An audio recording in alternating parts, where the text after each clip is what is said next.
Assalamualaikum warahmatullahi wabarakatuh dan selamat pagi. Bagaimana hari ini keadaannya, masih sehat? Adik-adik, semoga semuanya masih dalam keadaan semangat ya. Baik, hari ini kita masuk di pertemuan 11 dan 12 dengan materi break-even point ya. Tujuan pembelajaran hari ini adalah tentang pengertian break-even point, menentukan break-even point, kemudian break-even point non-linear, serta break-even point untuk merencanakan laba.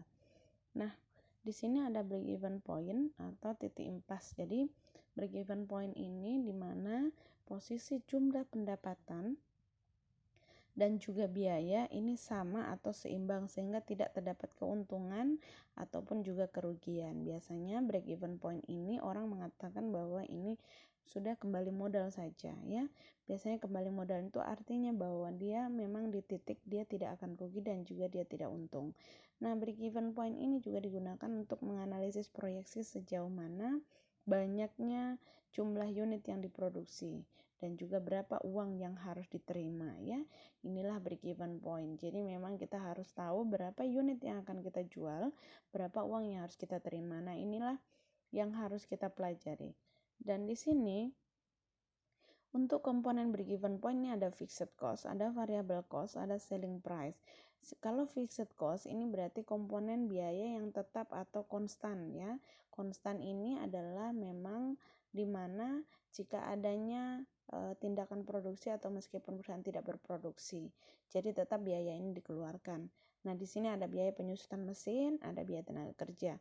Biaya tenaga kerja di sini bisa dilihat bahwa biaya tenaga kerja yang memang dia digaji dengan bulanan ya, dengan bulanan. Kemudian variable cost ini di mana perusahaan ataupun biaya per unit yang sifatnya dinamis tergantung volume produksinya. Contohnya ini adalah bahan baku, biaya listrik karena memang bahan baku ini sesuai dengan produksi ya. Kemudian selling price ini komponen harga jual per unit barang atau jasa. Nah, di sini kita akan menentukan rumus daripada break-even point. Yang pertama adalah untuk menentukan unit yang akan kita jual ini fixed cost dibagi price dikurang variable cost. Kemudian dasar penjualan yaitu 1 dikurang variable cost dibagi price ya untuk menentukan dasar penjualan. Nah, ini ada contoh di mana contoh ini sudah kita lihat total biaya tetap ini adalah senilai 100 juta. Total biaya variabel ini adalah senilai 60.000. Kemudian harga jual barang unit senilai 80.000. Berapa unit yang akan kita jual, kemudian berapa jumlah uang yang akan kita terima ya. Nah, di sini kita bisa menghitung. Perhitungan BEP-nya ini adalah 100 juta per 80 dikurang 60.000, ini dapatnya 5.000 unit.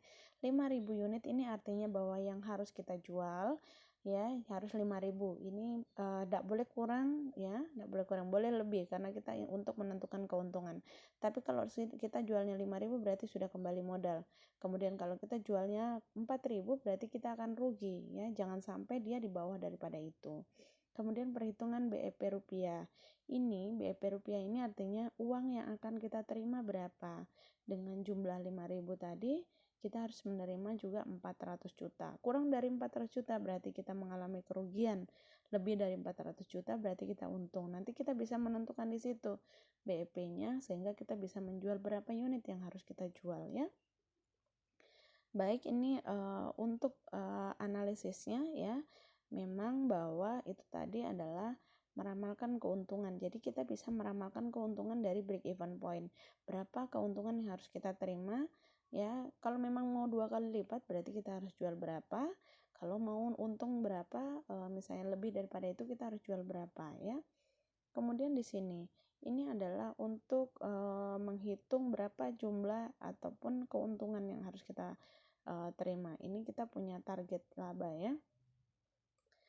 Di sini.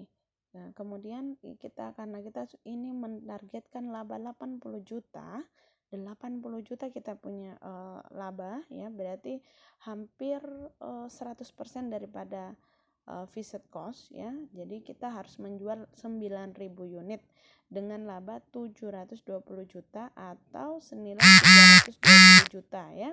Karena tadinya kan kita mau kalau BEP-nya 400 juta, ini kita akan jual 720 juta. Berarti kita sudah untung 320 juta.